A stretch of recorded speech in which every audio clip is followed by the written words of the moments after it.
గౌరవ మర్యాదలు, ఘనమైన సత్కారాలు, ప్రతిష్టాత్మక ఒప్పందాల మధ్య సాగిన మోదీ ఫ్రాన్స్, అమెరికా దేశాల పర్యటన విజయవంతమైంది. అమెరికాలో ఏ భారత ప్రధానికి చేయని రీతిలో ఘనమైన స్వాగత సత్కారాలు ఏర్పాటు చేశారు ట్రంప్. మోదీ కోసం ప్రపంచంలోనే అత్యంత ప్రత్యేకమైన అతిథి గృహం బ్లెయిర్ హౌస్ లో ఏర్పాటు చేసిన బస నా భూతో నా భవిష్యత్. అధ్యక్షుడు ట్రంప్ మినహా తులసి గబ్బార్, ఎలాన్ మస్క్, వివేక్ రామస్వామి వంటి కొత్త తరం నేతలంతా మోదీ బస చేసిన బ్లెయిర్ హౌస్ కు క్యూ కట్టారు. మోదీకి ట్రంప్ ఇచ్చిన ఆతిథ్యాన్ని చూసి ప్రపంచ దేశాల అధినేతలే ముక్కున వేలేసుకున్నారు. వైట్ హౌస్ లోనూ సత్కారాలకు ఏ మాత్రం లోటు రానివ్వలేదు ట్రంప్. ఐ మిస్ యూ పలకరింపులు, కుర్చీ సర్దుబాట్లు మోదీ ట్రంప్ స్నేహ బలాన్ని ప్రపంచానికి చాటి చెప్పాయి. అంతకుముందు ఫ్రాన్స్ కూడా ఏం తక్కువ చేయలేదు.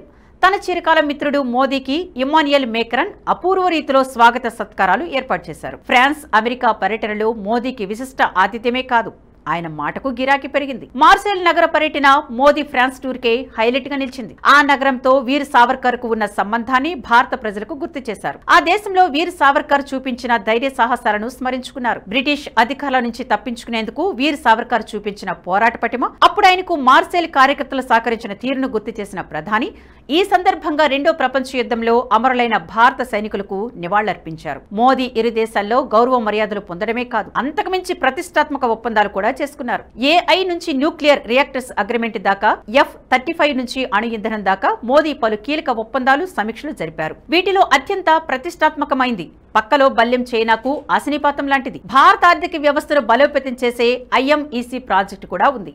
అసలేంటి IMEC?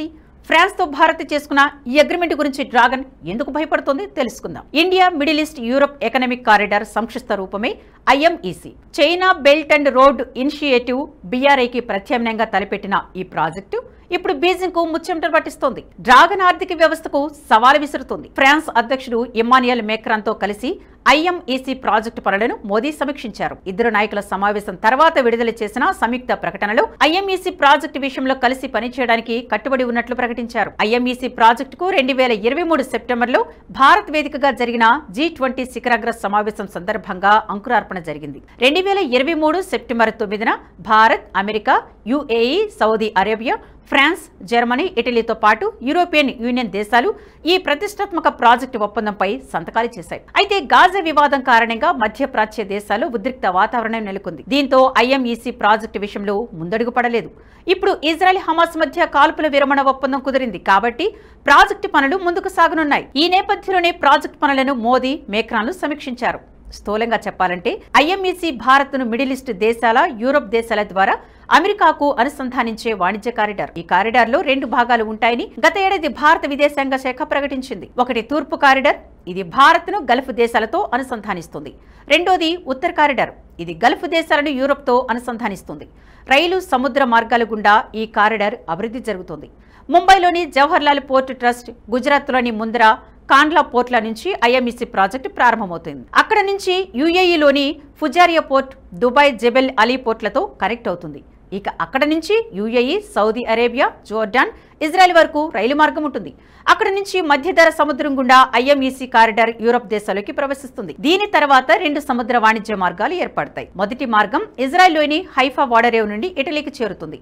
రెండవ మార్గం ఇజ్రాయెల్లోని ఓడరేవు నుంచి ఫ్రాన్స్ లోని మార్సెల్ పోర్టుకు చేరుకుంటుంది. ఇప్పటికే ఉన్న మౌలిక సదుపాయాలను వాడుకుంటూనే అభివృద్ధి చేసిన ఈ కారిడార్ పొడవు 6000 కిలోమీటర్లు. ఇందులో 3500 కిలోమీటర్లు సముద్ర మార్గం కాగా 2500 కిలోమీటర్లు రైలు మార్గం.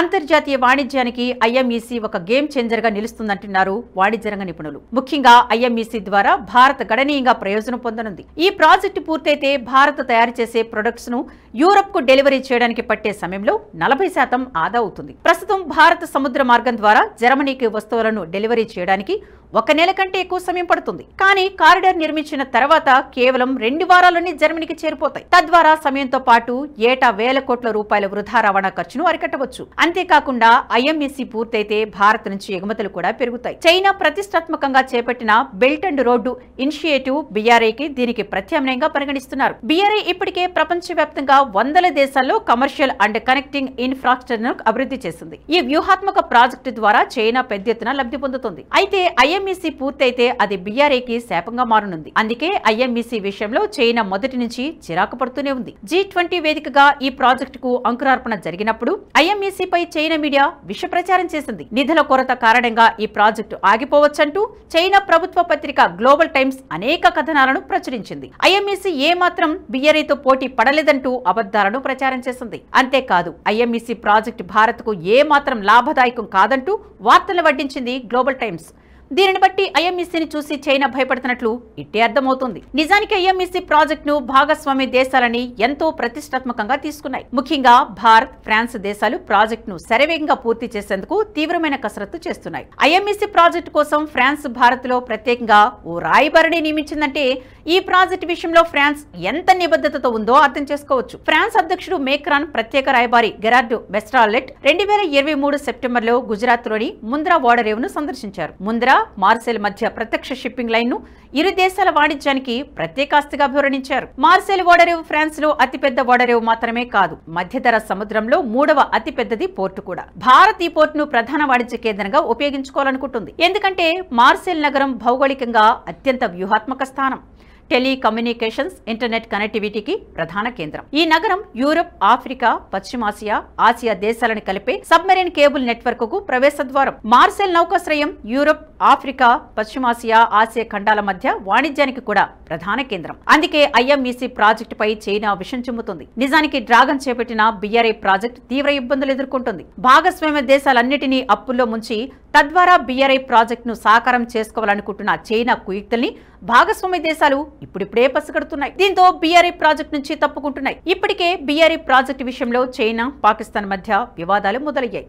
మిగతా దేశాలు కూడా సహకరించేలా కనిపించడం లేదు. అందుకే ఐఎంఈసీ మీద అక్కసు వెళ్లిగక్కుతోంది. వాస్తవానికి చైనా వాదనకు వాస్తవ పరిస్థితులకు పూర్తి భిన్నంగా ఉన్నాయి. ఐఎంఈసీని భాగస్వామ్య దేశాలని ఎంతో ప్రతిష్టాత్మకంగా తీసుకున్నాయి. ఎలాంటి ఇబ్బందులు ఎదురైనా ఎదుర్కొనేందుకు కూడా ప్రణాళికలు రూపొందించుకుంటూ ముందుకు సాగుతున్నాయి. మౌలిక సదుపాయాలకు సంబంధించి భాగస్వామ్య దేశాలలో అంతరాలను పరిష్కరించడం కోసం ప్రత్యేక నిధిని సైతం ఏర్పాటు చేయాలని భావిస్తున్నాయి. ఇందుకోసం 2027 నాటికి $600 బిలియన్ సమీకరించే ప్రయత్నాలు జరుగుతున్నాయి. ఐఎంఈసీ ప్రాజెక్టు విషయంలో సహకారం కోసం భారత్, యుఏఈ మధ్య గత ఏడాది ఫిబ్రవరి 13న ఇంటర్ గవర్నమెంటల్ ఫ్రేమ్వర్క్ ఒప్పందంపై ఇరు దేశాలు సంతకాలు చేశాయి. కాబట్టి ఎన్ని ఆటంకాలు ఎదురైనా ఐఎంఈసీ ఆగిపోయే ప్రసక్తే కనిపించడం లేదు.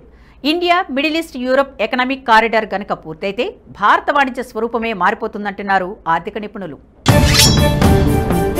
సాయి గారు, మీ మీద నమ్మకం ఉంది. మీరేం చేసినా దేశాన్ని మంచి చేస్తారు. మీరు ఓటీటీ ఛానల్ ఓపెన్ చేస్తారు. Give me the honor to become the first subscriber. Thank you sir. NH Prime ni subscribe చేసుకుంటున్నందుకు first thank you very much sir.